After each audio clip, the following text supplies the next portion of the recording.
Nunca había visto eso. Me gusta mucho la regleta. ¿Viste? Endógeno. La regleta está demasiado buena. Bueno, pero funciona. Lo que no tiene dónde escribir. Exacto. Se lo tendría que escribir en la camisa. Sí, sí, sí, sí. O aquí. Bueno, pues que vea. Pero esto es, mientras más casual, mejor. Está bien, está bien. ¿Qué más, hermano? ¿Cómo te sientes? Bien, bien, feliz de estar aquí y compartir este espacio contigo que tenía bastante tiempo demandando. Claro. Bueno, proponiendo. Ha estado una maravilla. Sé que feliz de compartir este espacio, de tener una hora para conversar contigo, como habitualmente lo hacemos Exacto. fuera de la cámara. Exactamente. Y siempre son cosas súper interesantes y por eso evidentemente era natural que en algún momento esto sucediera también para el canal de YouTube. Así que creo que, como siempre, va a estar súper bueno. Porque eres una persona interesantísima, ¿no? Y Gracias. no solo por tu historia personal, por quizás tus roles, ¿no? De los que desempeñas hoy en día, sino por esa visión que le das a cada cosa que haces de manera pedagógica, que siempre hay un aprendizaje. Me parece de verdad siempre enriquecedor conversar contigo después de una experiencia de respiración de hielo, de un retiro, de una clase de salsa. Porque bueno, hay que saberlo, Bronson es alto profesor de salsa. Mi profesor de salsa. Que no me vean bailando por ahí porque no he ido a 2 clases. No, cuando te hago bailando yo le doy las aclimatorias necesarias. Les digo Salvedad. que estamos en un espacio de principiante. Exacto. Bien. ¿Qué tiene que ver la banca con la salsa? Sé que esa misma pregunta en el 2005, yo hice un congreso de salsa aquí y en una entrevista con Valentina Quintero me dijo, tú eres economista y eres financiero, trabajas en la banca y por otro lado eres profesor de salsa, ¿qué tiene que ver una cosa con la otra? Y yo le dije, básicamente, todo y nada. Todo y nada. Si parto del principio de los números, todas las finanzas tienen que ver con números, todos los análisis tienen que ver con números, la economía tiene que ver con números, y la música, y sobre todo la salsa, tiene que ver con números. Pero la verdad es que, o mi verdad es que yo comencé a bailar salsa porque dejé de jugar baloncesto y estaba buscando algo que me apasionara tanto o más que el baloncesto, porque después de diferentes cosas que me pasaron, una cirugía de rostro, problemas en la columna, entonces dejé de jugar baloncesto porque me sentía como decepcionado de lo que ya estaba haciendo. Y la vida me llevó a escribirme, a estudiar música, a estudiar tambores, y en los tambores encontré un amigo que estaba metido en el tema del baile. Este cuento es mucho más largo, pero lo estoy resumiendo. Lo cierto es que en el año 2000 terminé un congreso en Puerto Rico, bailando con un grupo. Y cuando llegué ahí vi el movimiento y vi que había una rueda de casino como con 250 personas. Wow. Comencé, o sea, dije, esto es lo que me gusta y a esto es lo que me voy a dedicar de ahora en adelante. Seguiré jugando baloncesto porque me gusta también y porque ha sido el deporte que he jugado toda mi vida, pero ya no de manera formal como lo hacía antes. Y entonces me dediqué formalmente a formarme y ya tenía 26 años, a formarme para bailar salsa. Entonces, fue como el baile ha sido, o la salsa para mí ha sido, la salsa más que otros bailes, porque he practicado otros, pero la salsa ha sido un complemento en mi vida, un complemento en mi carrera. Creo que el baile dejó salir a un Bronson que estaba retraído y guardado y limitado por una cantidad de creencias y de pensamientos que no lo dejaban ser enteramente. No es que el de hoy sea enteramente, pero sí se ha quitado muchas barreras y limitaciones. Yo recuerdo, siempre cuento esto, yo recuerdo que cuando estaba en la universidad, una de las cosas que me limitaba era que me costaba mucho pararme a exponer delante de la gente. O sea, si la materia tenía la evaluación era por exposición, había que exponer un tema y tal, yo retiraba la materia. Y cuando comencé a bailar, me tuve que enfrentar a eso, a pararme frente al público. Y la primera vez que bailé formalmente, habían, no sé, 300, 400 personas en un auditorio, y yo marqué la entrada de la coreografía mal. O sea, a contratiempo. Okay. No mal ni bien, porque al final yo sino no en el tiempo correcto que tenía que entrar. Yeah. Y perdí toda la coreografía, literalmente era como un títere bailando. Y creo que ese es el ridículo más grande que he hecho en mi vida. Y creo que ha sido el trampolín más grande que he tenido en mi vida. Eso fue un punto de inflexión. Porque hacer el ridículo delante de más de 500 personas, 400, 500 personas,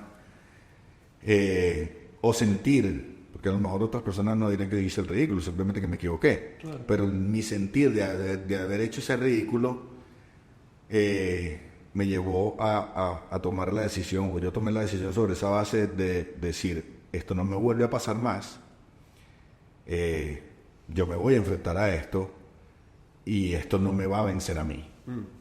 Y entonces todos los días llegaba a mi casa, en mi cuarto no había espacio para ensayar, pero yo levantaba la cama y sacaba todo lo que había bajo la cama, y en ese espacio de 4x4, de 3x2, no sé cuánto era, pero era un cuarto pequeño, ensayaba todas las noches, hasta que nos volvimos a presentar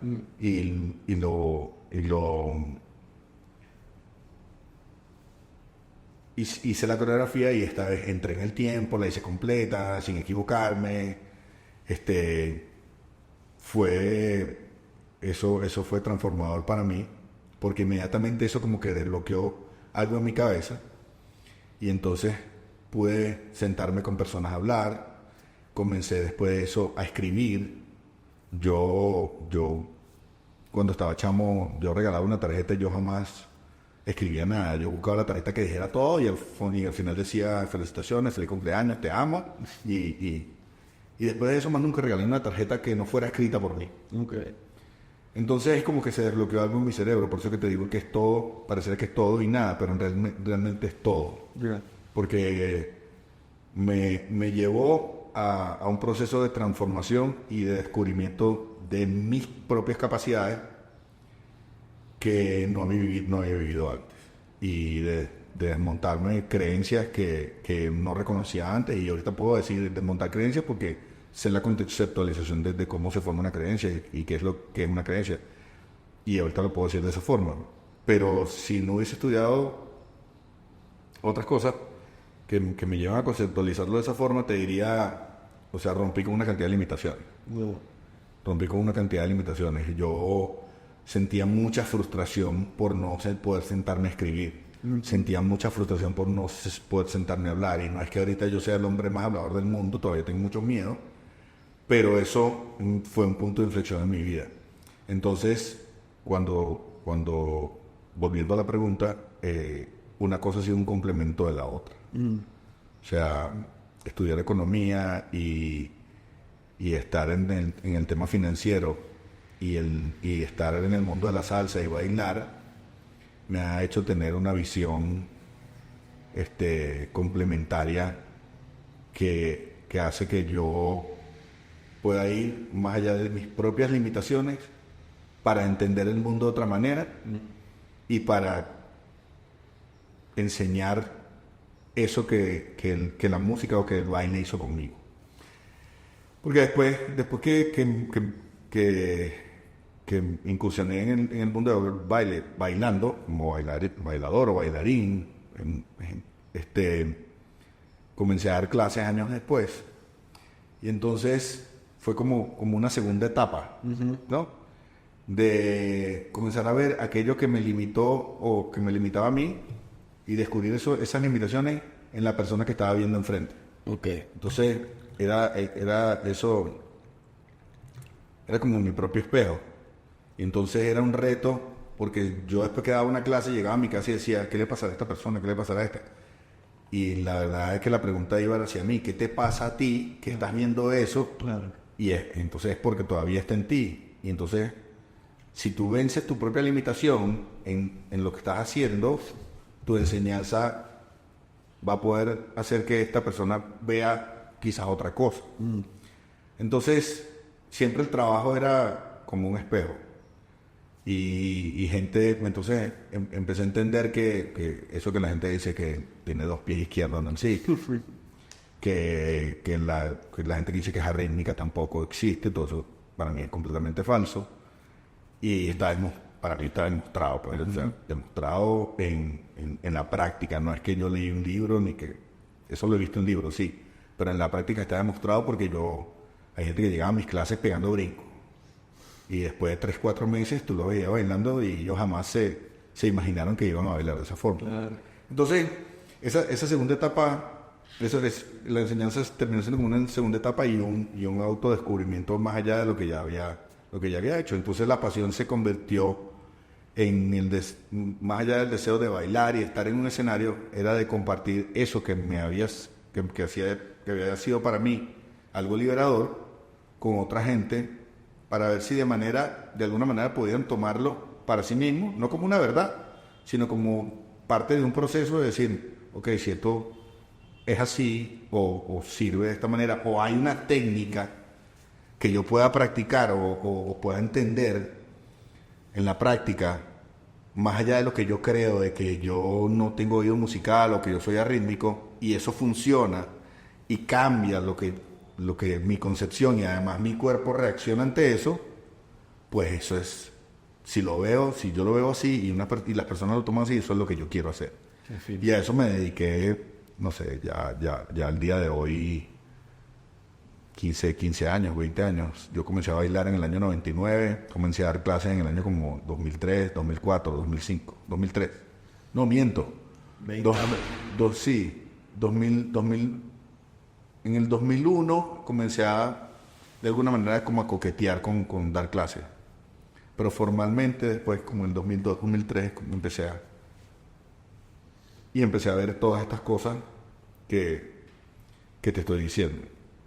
Entonces, finalmente todo tiene que ver una cosa con la otra. Claro.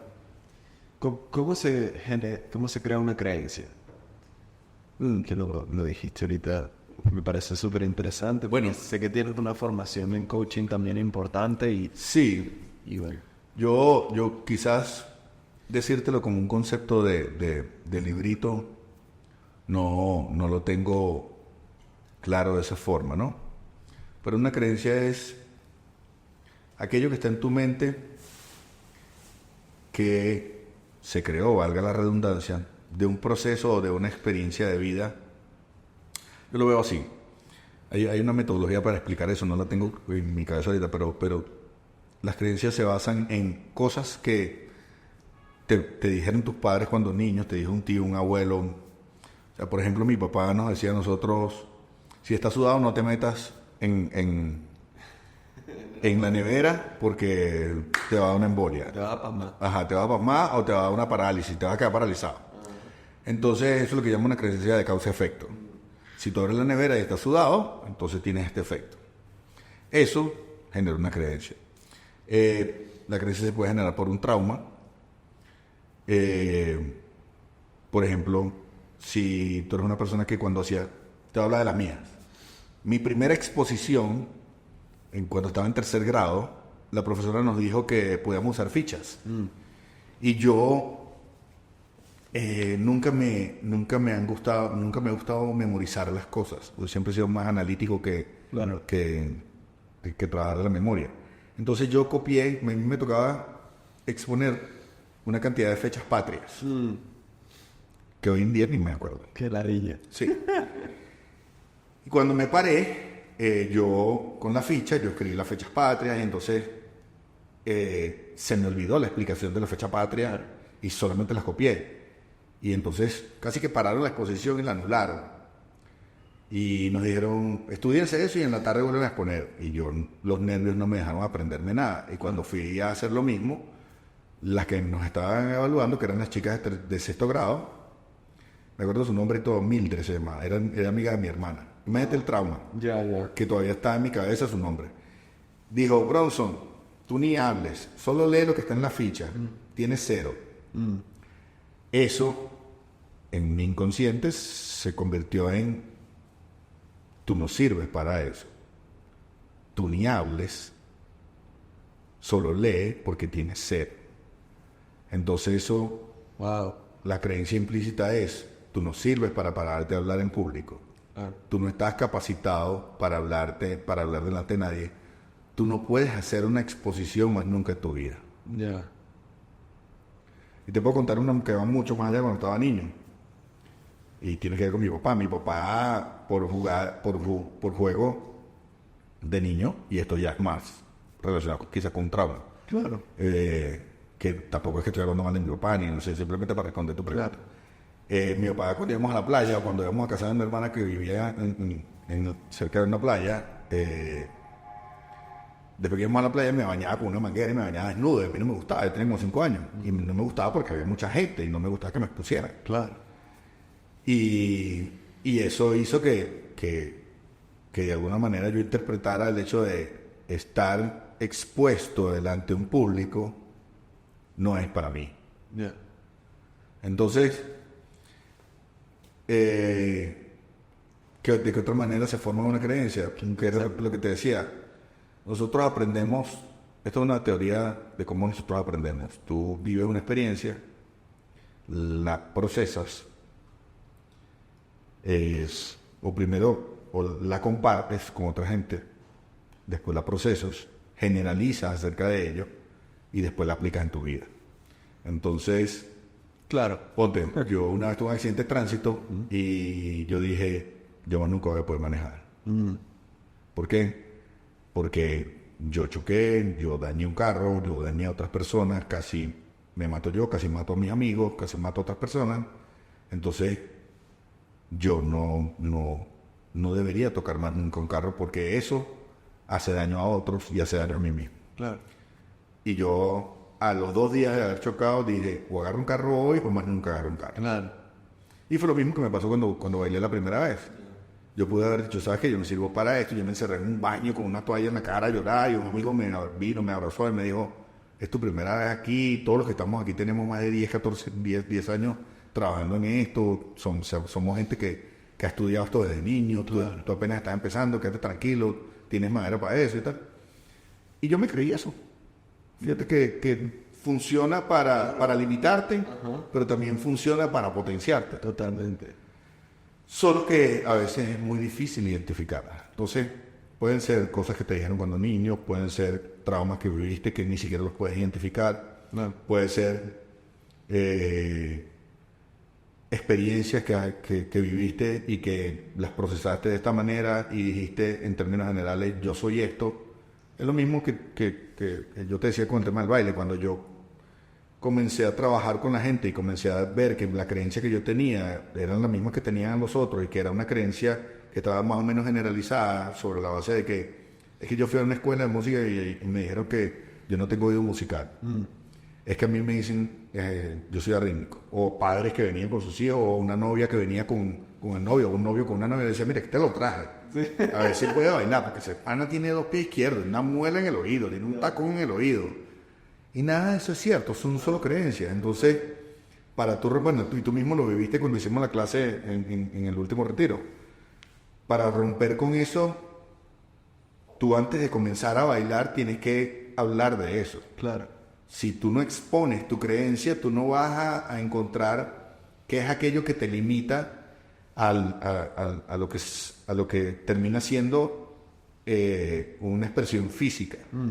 Y tú cuando bailas, tú mueves tu cuerpo, pero la expresión del físico viene de la intención y de la expresión de lo que tu espíritu te dice, lo que tu mente te dice, lo que está en tu alma, todo lo que tú estás sintiendo. Por eso que yo le digo a la gente, no es lo mismo bailar que dar pasos. Dar pasos yo puedo dar pasos.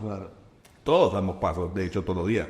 porque el baile más viejo del mundo es caminar, y tú caminas al son de tu corazón y de tu respiración. Claro. Entonces eso es lo primero que yo le digo a la gente, como si el baile más viejo del mundo es caminar, y tú caminas al son de tu respiración y de tu corazón, de los latidos de tu corazón, que por cierto no los escuchas conscientemente, entonces como que tú eres rítmico. Claro. Todos tenemos oído musical, que nacemos con el oído musical más desarrollado que otro, es verdad, pero hay una técnica, hay ejercicio para aprender eso. Tal cosa como que no hay un acento cultural, porque es que nosotros somos latinos y lo llamamos en la sangre, eso es pura paja. Claro. Eso es pura paja. Cuando yo fui al primer congreso y vi unos chinos bailando salsa, y vi un inglés y un francés bailando rumba cubana, como que si eran cubanos, yo dije, aquí hay una vaina que nosotros no hemos estudiado. Y los tipos tienen una técnica y la están estudiando desde hace rato.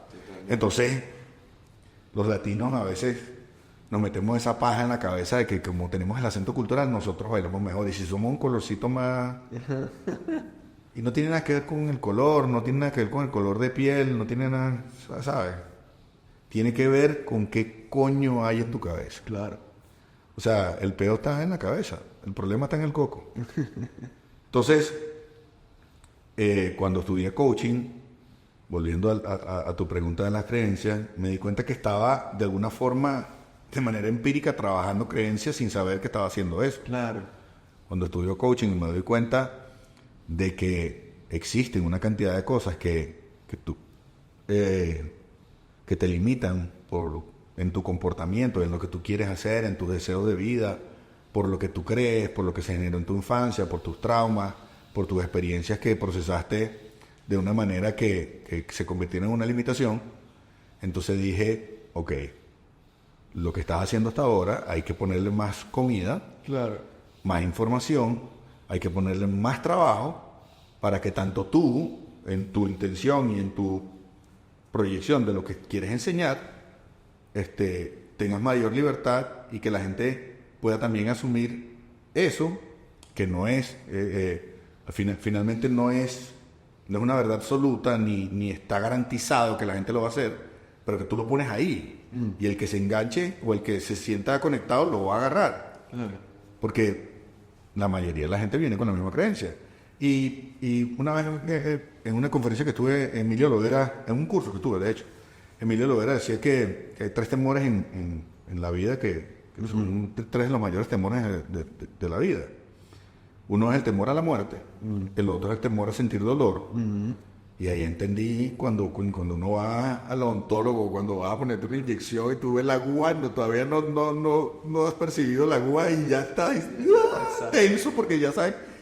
Y el otro es el temor a hacer el ridículo. Meter en el hielo. Exacto, bueno, te vas a meter. En la lucha cuando yo me presento en frente de la cava y respiro para meterme en el hielo, el mayor temor no es a que no aguante, el mayor temor es al dolor que voy a sentir cuando entro en el frío. Y el otro temor, que para mí es uno de los más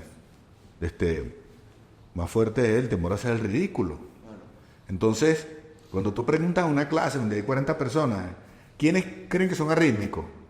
Y solo la gente levanta la mano hasta aquí y solo 3 levantan la mano. Y yo les digo, no, levanten la mano completa, así, muéstrense, expónganse. Exacto. Porque el temor no es decir que son arrítmicos, el temor es sentirse ridículos diciendo que son arrítmicos. Entonces, cuando te das cuenta de eso, y que el primero que se siente ridículo es tú, claro, y te juzgaste antes de hacer la pregunta, te sientes ridículo por la pregunta que estás haciendo. Ajá.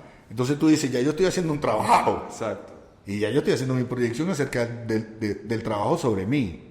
Y yo tengo que buscar la manera de ver cómo hago que la persona se atreva, claro, al menos a levantar la mano completa y decir, yo me siento ridículo aquí y me siento ridículo diciendo esto, aunque no lo diga. Simplemente ya con levantar la mano yo asumo que eso es lo que está pasando. claro. Entonces, de ahí en adelante mi trabajo, más que comenzar enseñar a bailar a la gente, fue trabajar en lo que hay en su cabeza. Las 3 primeras clases, aunque hay ejercicios de coordinación, hay ejercicios para para manejar el balance del cuerpo, el contrabalance del cuerpo, para educar el oído, para trabajar la velocidad mental, para trabajar la velocidad de los pies. El trabajo intrínseco y el implícito que la gente no está viendo es que yo estoy dándole a un cambio de creencia. Claro. Y de enfréntate al temor a hacer el ridículo sin importar lo que pase. Porque lo que pasa aquí, y eso lo puedo extraer de las pocas clases que hice con Anita Vivas y con Mary Cortés y con todos los demás profesores de esas escuelas. Decían, si tú no ensayas como si estuvieras bailando en la tarima, lo que hagas aquí es lo que vas a ir a hacer en la tarima. Si tú no le pones la fuerza aquí, pues no le vas a poner la misma fuerza allá. Claro. Entonces hazlo aquí como si estuvieras bailando allá. Claro. Entonces me di cuenta de algo. O creé una nueva creencia, y valga la redundancia, dije, lo que pasa aquí es como lo que pasa en la vida. Totalmente. Como haces algo, haces todo. Literal. Entonces dije, si tú te enfrentas aquí al temor de hacer el ridículo o no lo enfrentas, así pasa quizás en tu vida diaria. Claro. En cualquier reto que tú tengas, por mínimo que sea, Claro. tú vas a vivir lo mismo que estás viviendo ahora. Claro. Y estas creencias de yo soy arrítmico, yo tengo 2 pies izquierdos, yo tengo un tacón en el oído, yo no tengo oído musical, el basamento es yo no me quiero enfrentar a esto porque yo no quiero hacer el ridículo delante de nadie. Claro. Y cuando vas a hacer una presentación en tu oficina o vas a optar por un cargo distinto o te piden que hagas una presentación para optar a una bonificación o a ganarte un proyecto, pasa lo mismo. No te expones porque no quieres sentir el temor a hacer el ridículo, no quieres sentir el temor al fracaso. Y sabes que hay una de las cosas que con las que más he trabajado y todavía siento que me falta mucho, es de las que más me falta. Y es lidiar, o no sé si es la palabra correcta, pero enfrentar la frustración. No nos preparan para eso, no nos enseñan cómo hacer eso, ni siquiera cómo abordarlo. Es más, ni siquiera identificar si lo que estamos sintiendo es frustración. Yeah. Entonces, creo que de allí el trabajo que, si Dios me lo permite, seguir enseñando a otras personas a bailar y yo aprendiendo más, porque a la medida que enseñas aprendes, esa es mi creencia. Creo que no podría estar más de acuerdo. Sí. Creo que una de las cosas o la prioridad va a ser esa, cómo manejar la frustración. Claro. Creo que tiene que ver con cumplir las expectativas de ti mismo, ¿no? Y bueno, una de las personas de las que más he aprendido en este camino, pues, de entenderme y buscar mejorar cómo me siento conmigo mismo, que ha sido Tony Robbins. Él dice, tú quieres cambiar tu percepción en un instante, quieres cambiar tu vida en un instante, cambia expectativa por agradecimiento. Tú buscas algo con lo que sentirse agradecido en ese momento que sientas frustración por una expectativa y de una vez al sentir agradecimiento sientes felicidad y baja como esa presión, ¿no? Obviamente es más fácil decirlo que hacerlo, sí. pero sí, sí. Por ahí ha venido los caminos para mí mismo porque obviamente también me siento súper identificado con eso. Yo estoy completamente de acuerdo contigo.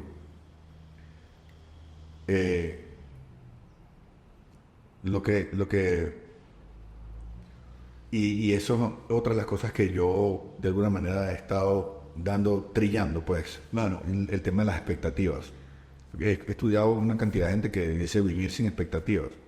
¿Cómo carajo tú vives sin expectativas? No, es imposible. Si siempre, desde que tú naces, tienes expectativas. Claro. O sea, tú cuando eres un bebé tienes la expectativa que te van a meter una teta en la boca, olvídate de eso, aunque no lo pienses. No funciona así. O sea, porque instintivamente tú necesitas ser amamantada. Claro.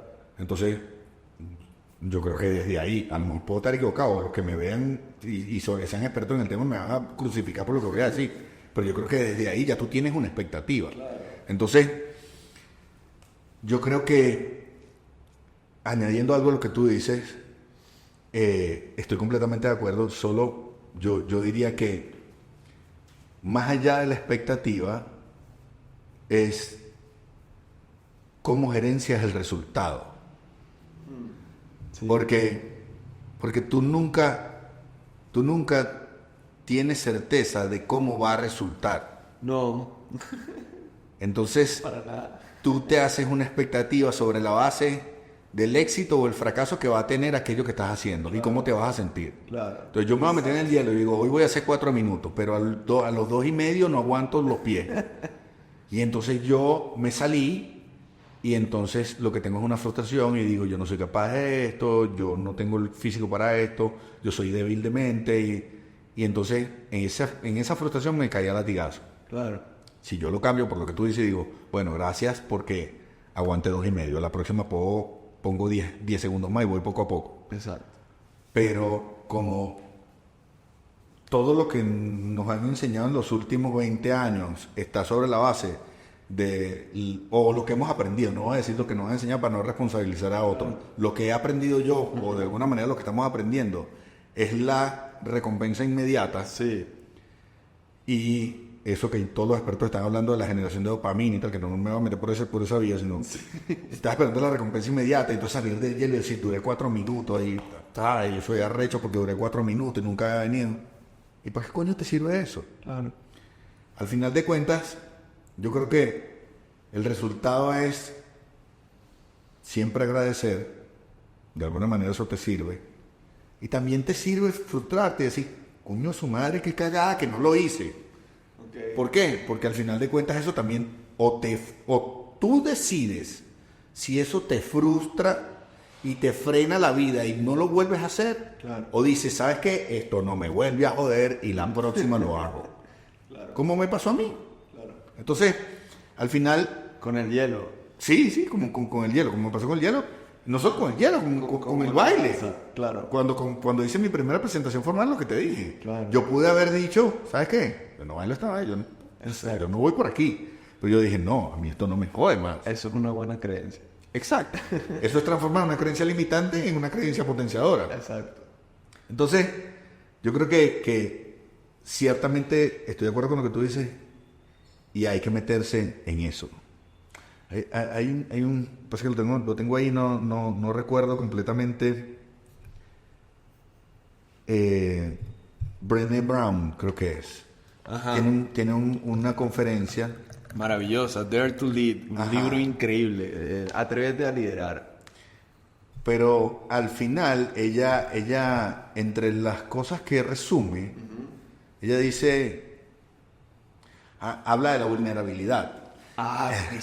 Sí. Y entonces dice, la gente cree que ser vulnerable es exponerte en las redes sociales, porque no es que me fracturé un brazo y entonces pones el yeso y dices, y me siento débil y tal, y estoy lidiando con esto, y bueno, y soy vulnerable, pero soy fuerte porque yo estoy lidiando con esto. Y ella dice, no, eso no es vulnerabilidad. No, ahí hay recompensa inmediata, ¿no? Exacto. O sea, tú lo que estás buscando es aprobación. Exacto. Tú lo que estás buscando es que la gente vea tu sufrimiento para que se conduela, pero eso no es vulnerabilidad. La verdadera vulnerabilidad, y esto no es una verdad absoluta, pero a mí me gustó mucho, Claro. dice, es hacer algo, no sé si lo dice así, pero es hacer algo con la expectativa de cómo, del resultado, o hacer algo dice así, hacer algo sin saber cuál será el resultado y aún así atreverte a hacerlo. Totalmente. Y ese, para mí, es de las mayores enseñanzas que yo me llevaba, por ejemplo, del yoga. De los libros más importantes que hay en el yoga, el Bhagavad Gita, y es como la Biblia del yoga, ¿no? De ahí nacen muchas de las filosofías que se aplican luego, ¿no? Sí viene de hinduismo, pero realmente como que es muy laico el texto. Y allí lo dice también los Yoga Sutras, que es como, está como la Constitución y la ley y el reglamento, ¿no? Está como el Bhagavad Gita y el reglamento sería los Yoga Sutras. Y dicen en ambos, tú haz. y el resultado suele. Tú vas con todo tu corazón, tus ganas y bueno, probablemente tus expectativas de lograrlo. Pero el resultado como tal, tienes que soltar. Eso no depende de ti. En verdad, no depende de ti. Cómo surgen las cosas y quizás, no sé, obviamente, quizás es más interesante verlo en cosas más personales como tu práctica de salsa, ¿verdad? Que tú vas a ir a tu primera clase y bueno, tú das lo que puedes y capaz en la primera clase no aprendiste a bailar nada. O capaz viniste a meterte en el hielo, que sucede raramente, pero bueno, entraste y saliste y luego lo volviste a intentar, etc. Pero yo creo que sí se ve clarito, por ejemplo, en cada uno de esos trimestres de banca, ¿no? Que tú diste todo lo que pudiste, pero el trimestre nunca sale como uno quiere. Claro, es que allí porque tienes una cantidad de variables que asociadas, pero cuando te vas a lo individual,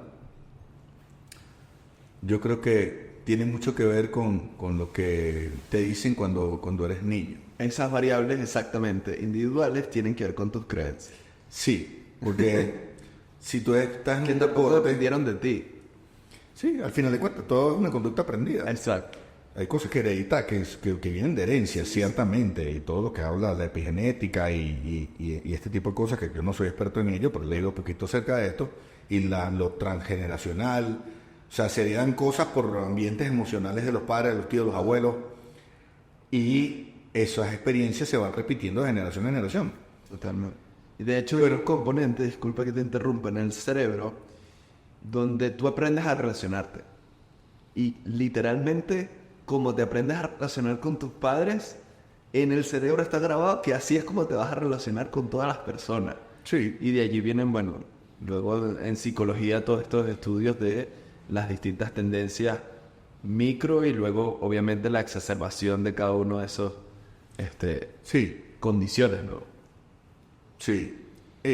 Lo que te estaba diciendo, si tú eres un chamo que, ponte, tienes potencial en un deporte y tienes un papá o una mamá o un entrenador o unos amigos que te están diciendo, dale, tú eres el mejor, todo eso no sirve, tú estás por encima de ellos, tienes mayores potencialidades, tienes mayores habilidades. El día que no ganas la competencia, murió todo lo que estaba en ti en términos emocionales, claro, porque no supiste cómo procesar eso que está pasando. Totalmente. Entonces, por supuesto, ningún padre está pensando en que ningún entrenador ni nadie que está diciendo eso está pensando que puede generar un daño. Claro, obviamente. El tema está en que aprendiste que mientras te hablen de manera positiva, el resultado asociado pareciera que siempre va a ser positivo. Y entonces resulta que esto no implica esto. Claro. Igual al revés. Quizás te hablaron siempre de manera negativa y el resultado es que tú te paralizaste y no hiciste nada. Claro. Porque te dijeron, tú eres un inútil, tú no sirves para esta vaina, tú no tienes oído, tú no soportas esto, tú no tienes capacidad para tener hijos, tú tienes poca tolerancia al dolor. Y tú te lo creíste y eso se quedó ahí grabado. Y hoy no te puedes enfrentar una aguja, no te puedes parar en público, no sientes que puedes ser padre, ni siquiera puedes arreglar una vaina en tu casa porque nunca te dejaron.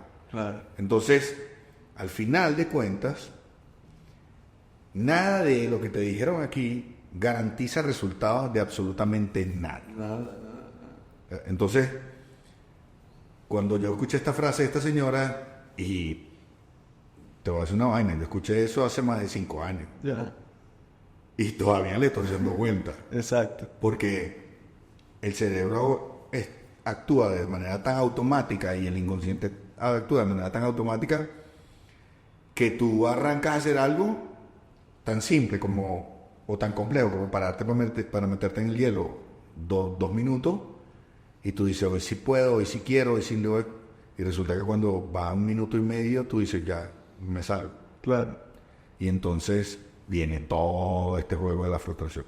Entonces cuando ella dice, la verdadera vulnerabilidad es atreverte a hacerlo sin importar el resultado. Totalmente. Y al final, dar gracias. Por supuesto, esto no es una verdad absoluta tampoco, ni lo estamos vendiendo aquí en esta conversación. Claro. Pero si te sirve, Exacto. a los que lo están viendo, si te sirve, pues por lo menos pruébalo. Claro. Tómalo en cuenta y pruébalo. Y comienza a identificar qué es lo que hace que yo me frustre. Y qué genera esa frustración en mí. Después de, o sea, cómo es mi comportamiento y cómo me muevo yo después que estoy en esa frustración. Claro. Si cuántos días me tarda, si termino en triste, si esa tristeza después se convierte en depresión. Esto es un trabajo que literalmente es muy ladilla. Sí. Pero hay que hacerlo, ¿no? Pero si no lo haces, no te das cuenta ni logras ver de qué eres capaz. Claro. De qué eres capaz. Y hay cosas que al final de cuentas quizás vas a decir, ¿sabes qué? Yo decido no seguir ahí porque no soy capaz. Exacto. Pero es tu decisión. Exacto. No es algo no es porque alguien te metió eso en la cabeza hace un poco de años atrás, ni es porque lo heredaste, porque tus padres tampoco pudieron, o porque tus tíos tampoco pudieron, o quien sea que te crió y que pasó más tiempo contigo te lo hizo ver de esa forma. Claro. No, es una decisión propia, tuya. Exacto. Y ya hoy tú lo asumes de manera responsable. Entiendo. Eso sí, eso creo que está más asociado a lo que es ser vulnerable y hacerte responsable. Pues. Claro, que es importantísimo hacerte responsable de todo lo que sucede en tu vida. Yo creo que a partir de allí nace la verdadera libertad. Y bueno, no sé si lo has escuchado, a Jocko Willink. Él es el comandante de la batalla de Ahmadi en Irak. Y bueno, también tuvo tours en Afganistán y bueno, es un Navy SEAL muy famoso y él habla del extreme ownership, o sea, la propiedad extrema de tu responsabilidad personal y de no estar echando la culpa a absolutamente nada de lo que tú sientes y estás viviendo, sino asumir la responsabilidad absoluta de cada una de las decisiones que has tomado en tu vida que te han llevado hasta aquí. Y bueno, si crees en otras cosas de todas esas vidas anteriores que también te han llevado hasta aquí. Claro. Pero por lo menos centrémonos en esta vida. Si te pones a ver, cada una de las cosas por las que tú estás transitando tienen que ver con decisiones que tú has tomado o has aceptado, ¿sabes? Cómo te han tratado los demás. Sí, yo creo que es interesante ver eso, Jorge, no como una foto. Porque, como te digo, como estamos hablando hace rato, como esperas la recompensa inmediata, entonces tú crees que por decirte esto y asumir esto, claro, mañana ya eres otra persona. No, es constante. O sea, si tú no estás consciente de que esto es un proceso, claro, pues yo te puedo decir, no, es que sí, es que hacerse responsable. Pero hay una cantidad de huevones en las que yo no me hago responsable. Pero para nada. O sea, estoy fabricando culpables. Claro. ¿Sabes? Y estoy consciente, claro, en algunas veces que estoy fabricando culpables. Claro. Y en otras, igual cuando fabrico un culpable, al final de cuentas, cuando volteo, me termino dando látigo yo porque me siento culpable yo. De fabricar culpable. Sí, porque digo, esto no es un pedo de otra persona, esto es un pedo mío. Claro. Y entonces la culpabilidad también te genera un dolor emocional que no lo cura nadie sino tú. Sí. Entonces voltearte y decir, ¿sabes qué? Yo soy responsable de eso. No es un tema fácil. Claro. No es un tema fácil. Porque, y esto podría sonar como justificaciones o excusas, pero hay bases. Y las bases son, hiciste algo, como escuchaba un carajo en un podcast en estos días. Tú estás en el cuarto y se partió un vaso en la cocina. Claro. Y sale y entonces, ¿qué pasó? El vaso se partió. Se partió. O sea, ay sí, no te preocupes, yo lo limpio ahorita, es eso así. Entonces, ya ahí digo, todo lo que yo es coñete, hay un tercero que es el responsable. Eso no es culpa mía. Claro. Y hay un cuarto que lo viene a limpiar. Que tampoco es mi responsabilidad. Ya. Entonces eso está instalado ahí. Claro. Y yo puedo decir, sí, yo de hoy en adelante asumo que yo soy responsable de todas mis cosas y tal, no sé qué. Y entonces yo tengo conversaciones con gente familiares y no familiares, que tienen 50, 60 años y le están echando el carro a los papás porque perdieron un diente porque los papás no supervisaron que se cepillaron los dientes todos los días.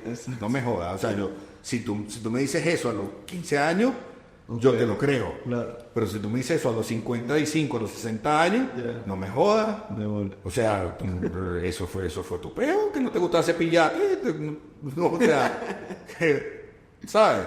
Entonces, es un trabajo complejo, no es que alguien me dijo una vez, si lo ves complejo va a ser complejo, si lo ves fácil va a ser fácil. Claro. Pero es un trabajo, vamos a decirlo así, un trabajo de diario. Sí. De que ocurran las cosas y decir, esto yo lo creé, como una conversación que tuve ayer. Dije, yo lo propicié, yo lo creé y yo hice que pasara. Claro. ¿Y sabes qué? No terminó de la forma más sana, pero yo quería también que fuera así. Y pa'l coño. Claro. Y pa'l coño. Y yo también asumo las consecuencias. Claro. Que es así en todo. Hay veces que nos victimizamos, hay veces que le echamos el carro de mierda a otro, y hay veces que manipulamos, y hay veces que mentimos, porque todo eso está instalado ahí. Claro. Todo eso está instalado ahí. Y hay veces que criticamos y que juzgamos, y juzgamos al otro porque es un mentiroso, y resulta que coño, no vengas tú. Claro. ¿Sabes? Pero cuando te empiezas a ser consciente y a tomar en cuenta eso que tú estás haciendo, yo creo que es más pesado seguir viviendo de la manera que has vivido hasta ahora, sabiendo eso, que comenzar a cambiar por muy duro o fuerte que sea. Claro. Porque voltear para atrás y decir, ok, ya conozco esto. Yeah. ¿Sigo cargando este morral o le voy soltando de a piedrita? Exacto. Porque si suelto el morral completo y puedo correr, no me garantiza que voy liviano. Porque seguramente le dejé el morral a alguien más. Claro. O por ir muy rápido te fracturas un tobillo. Exacto. O corro tanto que me perdí. Ahora soy tan liviano y corro tan rápido. Exacto. Que me perdí todo el camino. Exacto. Y todo el paisaje y todo lo que había que ver. Claro. Y llegué allá, pero cuando volteo digo, coño, y todo lo que había ahí, ¿y ahora qué hago? Claro. Entonces, la vida, en mi opinión, según yo, como dice un amigo mío, como dicen los llaneros, según yo pienso que todo esto es parte de un proceso. Y así nos entendemos. O sea, si yo puedo de alguna manera mostrar mi proceso y entender el tuyo, cosa que también hay que trabajar para poder tener comunicaciones efectivas, si se puede llamar de esa forma. Creo que hace que suframos quizá un poco. Claro que sí, seguro. Que suframos quizá un poco menos.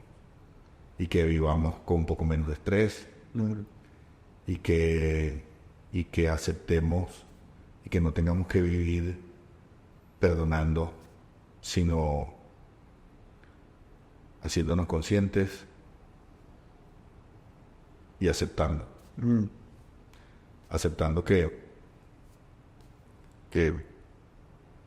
cosas que pasan y que tú las decidiste y que no las puedes echar para atrás y que sí, puedes pedir perdón y que puedes decir que vas a cambiar y quizá no las cambias de manera inmediata. Claro. No la cambias de manera inmediata porque ni siquiera sabes de dónde parte. Exacto. Tienes el software que está instalado cuando abres los ojos y prende el sistema operativo, se carga solo. Exacto. Entonces, te tienen que instalar un programa nuevo y resulta que el que está instalado no lo puedes borrar. Claro. Tienes que apagarlo para que funcione en una red neuronal que construirte. Bueno, totalmente. Y para eso, justamente, a mí, por lo menos en mi proceso personal, y quizás para ti ha sido así, en este año que vienes de también practicando respiración en terapia de hielo, esa práctica constante, el hielo por supuesto, pero sobre todo en la respiración, cuando tú te ves que solo haciendo un ejercicio de respiración de 10, 15, 20 minutos, cambias tu bioquímica y logras sentirte diferente y logras, a pesar de que te da fastidio, de que te aburres, de que, bueno, te da miedo o te da rabia o surgen todas esas personas que no están allí en ese momento, sigues respirando y vas transformando el cómo te sientes con cada ronda de respiración y terminas no solo asumiendo esa responsabilidad de cómo te sientes, sino poniéndola en práctica día tras día, que luego vengan 5 minutos después y te llamen y se vaya la mierda la respiración, pero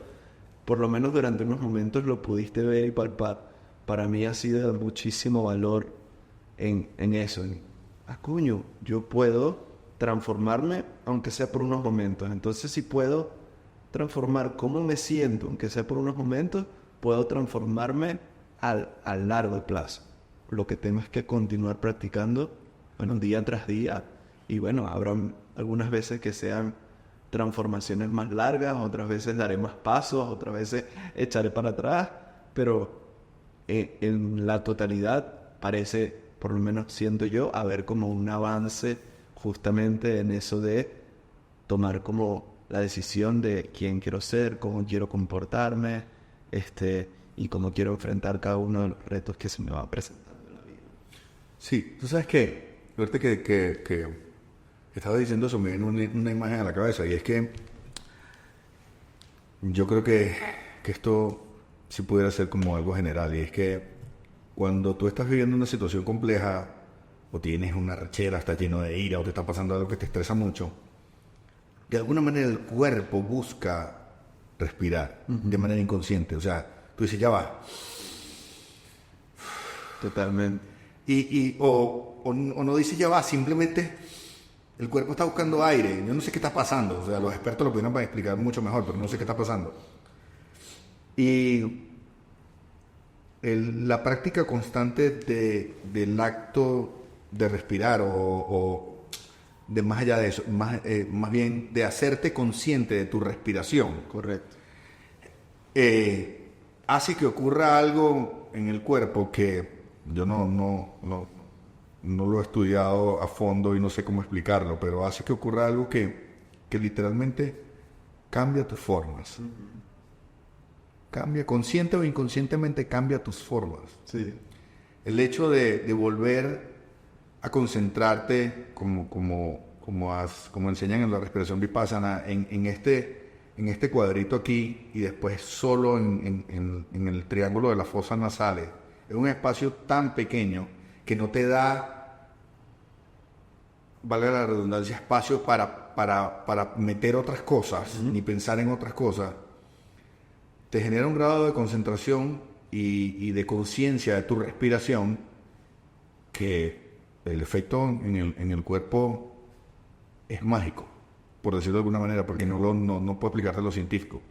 Y recuerdo que el profesor en el Vipassana me decía, por eso, yo estaba hablando algo acerca de la ira y de que me venían muchas cosas a la cabeza mientras estaba respirando, y él me dice que por eso, me explicaba que por eso, de alguna forma, el triángulo donde teníamos que concentrarnos para respirar era este, porque si buscábamos una zona de este tamaño, todo, o sea, si en este triángulo entra todo eso que tienes en la cabeza, si tú te centras en este espacio de la cabeza y el torso, todo el pecho, todo lo que más va a entrar, El universo entero. no te va a dejar hacerte consciente ni poder concentrarte por un momento, porque o sea, la diarrea mental va a ser incontenible. Va a ser incontenible. Entonces, una de las cosas que en los últimos meses, no a diario, pero sí cuando decido hacerlo, he estado practicando es eso, hacerme consciente quizás de la respiración y de una vez sin tener un objetivo específico. Solamente respirar, simplemente concentrar en la respiración sin tener un objetivo específico. Creo que ayuda bastante a gerenciar estos resultados Claro. que quizás no estamos esperando, a trabajar la frustración, Claro.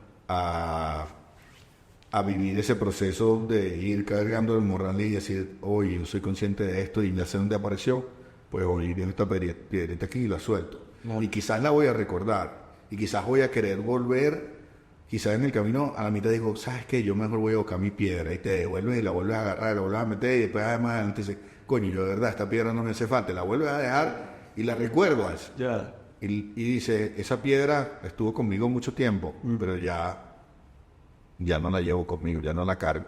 Totalmente.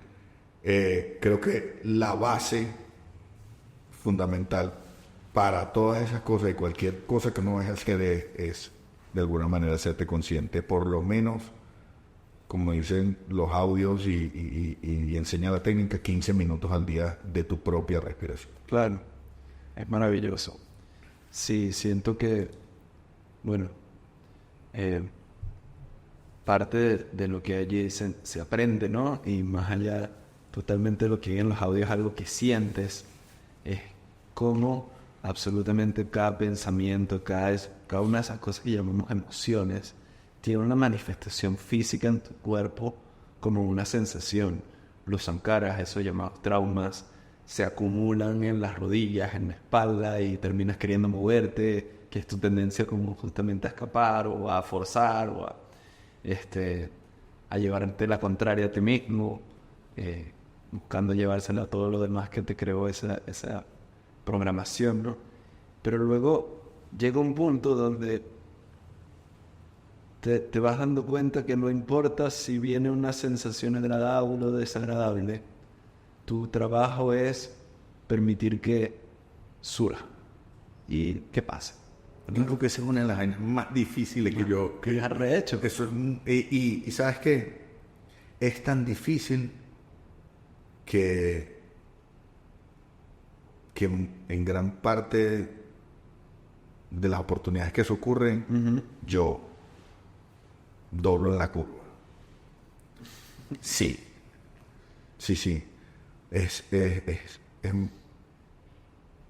Es muy arrecho el trabajo de identificar un apego de aversión, un apego de avidez y detenerlo. Claro. O sea, es decir, esta sensación en el cuerpo va a pasar. Claro. Solo tengo que respirar. Claro. Coño, eso es como dice un amigo mío, me pasé a espeluznar. Porque sienten muchas cosas. El desespero se manifiesta, por lo menos en mi caso, en lo físico, en urticaria, en los pies, en las piernas, en las nalgas, en las manos o en la cara.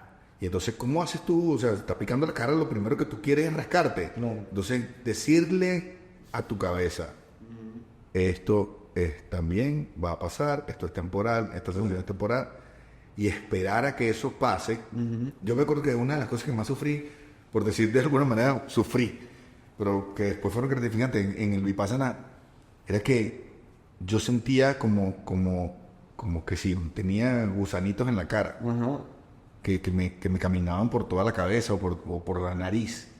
Y eso para mí era insoportable porque mis hermanas y yo jugábamos mucho cuando estábamos chamos al que se quedaba dormido, que metían el dedo en la nariz, o le buscabas una matica y se la metías en la oreja, o le jorugabas un ojo. Claro. Entonces, claro, eso te instalaba ahí. Entonces, cuando yo estaba sentado meditando y empezaba a sentir que tenía una piquiña en la oreja o que me picaba la nariz y estás escuchando a Goenka diciendo, no te toques, no te rasques, déjalo ir, déjalo pasar, vívelo, siéntelo. Y es igual lo que pasa en la vida. O sea, cuando tú sientes tristeza, tú no quieres vivir la tristeza, tú quieres que esa vaina se vaya. Claro. Cuando sientes dolor, tú no quieres sentir dolor, tú quieres que esa vaina se vaya. Claro. Sentarte y decir, ¿sabes qué? Me voy a ser consciente de mi dolor, lo voy a vivir. Y va a doler hasta que me canse de que esa mierda duela. Y en algún momento se va a pasar. Es así. Cuando no, según yo, como dicen los llaneros, tú pones el dolor al lado y entonces o lo conviertes en una piedrita, claro, lo metes en el morral y vas cargando ese peso. Vas con tu dolor. Bueno, si lo llevas inconsciente, te pinga, pero si ya estás consciente de ello, tú dices, mira, sigo con este dolor, pero yo no puedo dejarlo. Claro.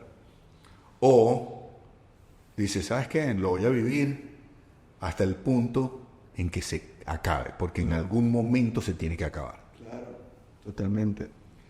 Esa vaina es muy fuerte.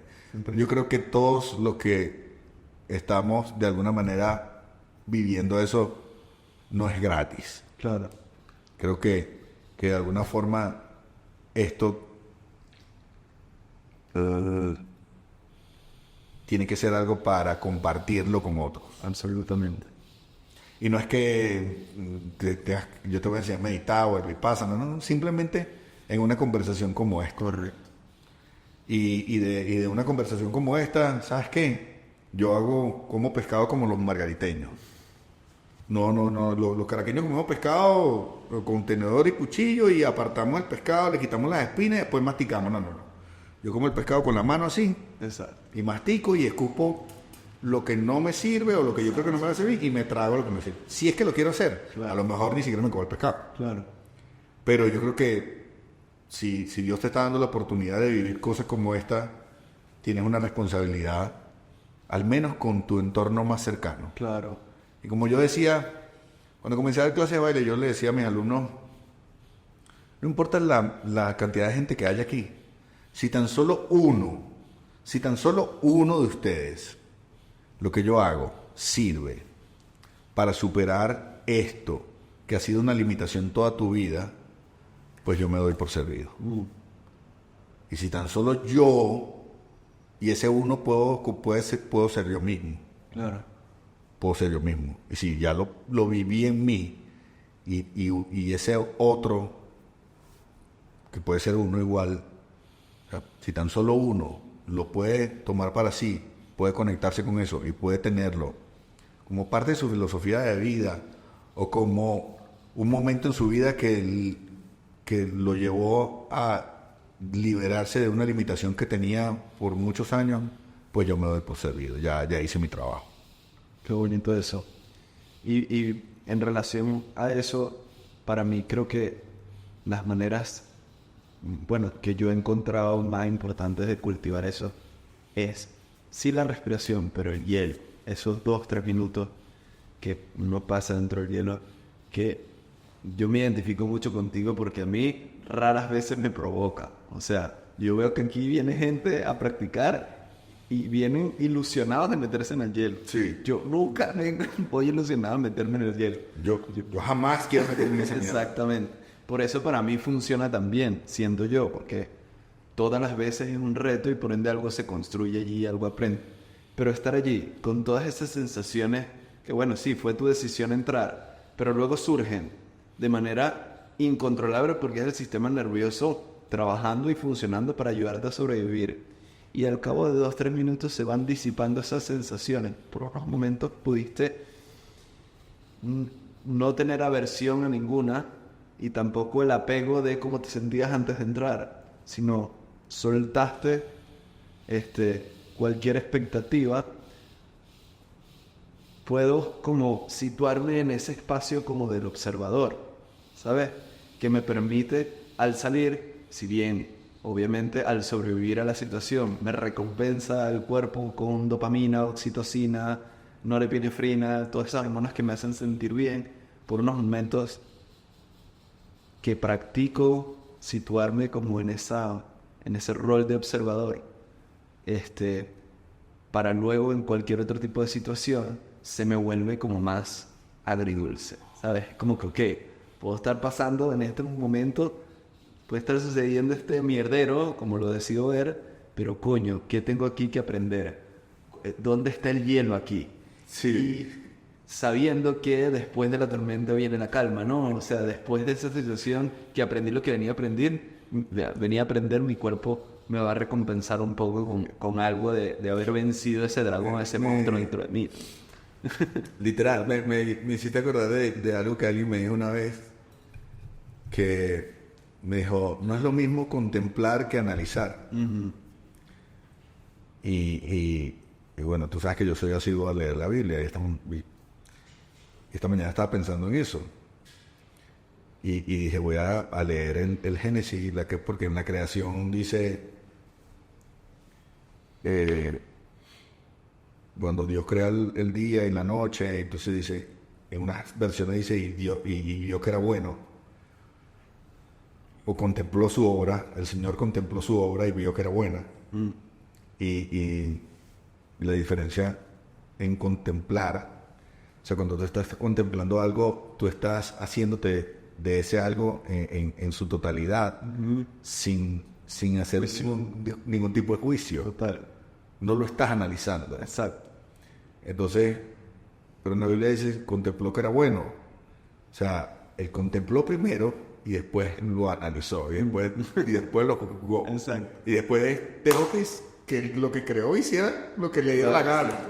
Pero cuando me dice esto del observador, que se usa muchísimo en el coaching, sobre todo en el coaching ontológico,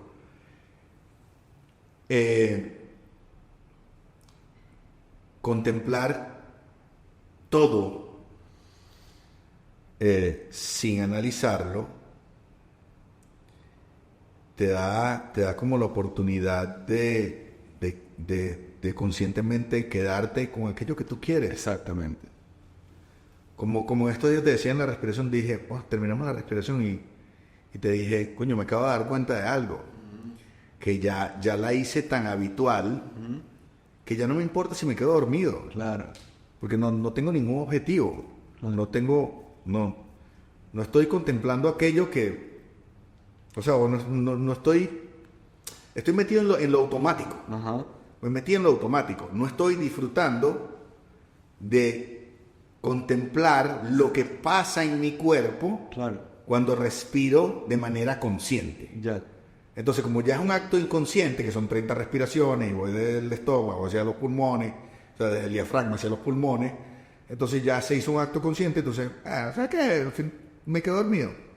Entonces me di cuenta que ya le estoy restando importancia a algo, porque ni siquiera lo estoy contemplando. Lo que analizo es, respiré, hice más respiraciones que pero en la segunda ronda me quedé dormido y ya no le resto importancia.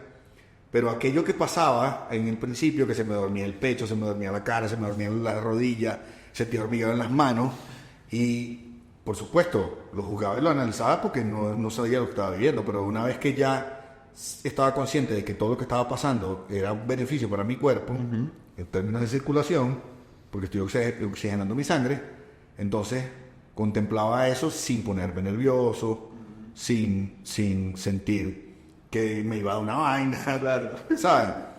Ese ejercicio yo creo que esta mañana lo recordaba. Es algo que también he dejado de hacer y creo que es importante tomarlo en cuenta. Cuando estamos haciendo todas estas cosas, pues si bien sea hielo o baile o cualquier cosa que tú decías que va a mejorar tu estabilidad emocional o te va a hacer mejor persona, o te va a desarrollar como ser humano, o simplemente te va a hacer feliz y te va a dar paz. Uno es la respiración. Dos, como tú dices, el contemplar el proceso sin que el resultado te importe, por lo menos al principio. Una vez que ya tengas el resultado, ves qué hace con eso. Claro. Eso para mí me parece, como dice mi profesor de teatro, David Fraula, que me parece maravilloso. Gran Antonio Cueva. Ajá. Gran abrazo para él. Hermano, me quedo con eso. Muchas gracias por este año de conocernos, de formar una amistad que considero y valoro muchísimo. Y bueno, que sigamos respirando y Igualmente. Me encantó Igualmente, la gracias. incomodidad. Gracias, sí. Con el hielo, con Dice la salsa, Roberto, las conversaciones y los debates buenos. Robert dice, cada vez que yo lo veo, pan mío, siempre le tomamos café, y bueno, él toma café, yo no, y hablamos mucho, tertuliamos mucho como nosotros dos, y él me dice, te deseo días incómodos. Buenísimo. Así se despide el hijo puta que dice, te deseo días incómodos. Yo me muero la risa después. Pero sin días incómodos, yo creo que una de las cosas, no sé si nos queda mucho tiempo o no, pero una de las cosas que más buenas que me enseña mi madre es a contemplar los días grises. Claro, Porque no sabe qué esperar. claro, totalmente. Bonito es. Y alguien una vez me dijo, ¿sabes por qué la persona le gusta el atardecer? Porque lo compara con el resto del día. Me dijo un amigo. Claro. Entonces, Qué bien. sí, Me encanta eso. vivimos haciendo ese tipo de cosas y al final nos olvidamos de los procesos. Siempre queremos la foto bonita. Exacto. Y eso es parte de lo que siempre conversamos tú y yo, o de lo que está en nuestras conversaciones. Y yo también estoy sumamente agradecido, no por este espacio, que creo que te robé el 80% del tiempo de conversa. Los que me conocen y vean esto saben que si me dan clic para hablar, me va a ser difícil que pare de disparar. O sea, porque es que me vienen muchas cosas a la cabeza. Y eso es algo que quizás tengo que autorregular. Para nada. Me aprecio, por eso justamente sé que esto iba a ser muy interesante. Gracias a ti, gracias por los espacios que hemos compartido, por todas las experiencias que en este año hemos tenido la oportunidad de compartir y sobre todo de hablar. El tiempo, yo creo que hoy día lo que más valoro es, por lo menos de compartir con otras personas, es el tiempo. Ese tiempo, aunque sea muy poco, eso es lo que más valoro. Belleza, hermano. Gracias, George. Gracias por este espacio y gracias por tu amistad y por el cariño, por abrirme las puertas de tu casa siempre. De tu casa siempre, tú lo sabes. Me falta ya conocer la tuya con esa. Sí, eso sí. Pronto, Eso lo tenemos pendiente. hermanas. Gracias.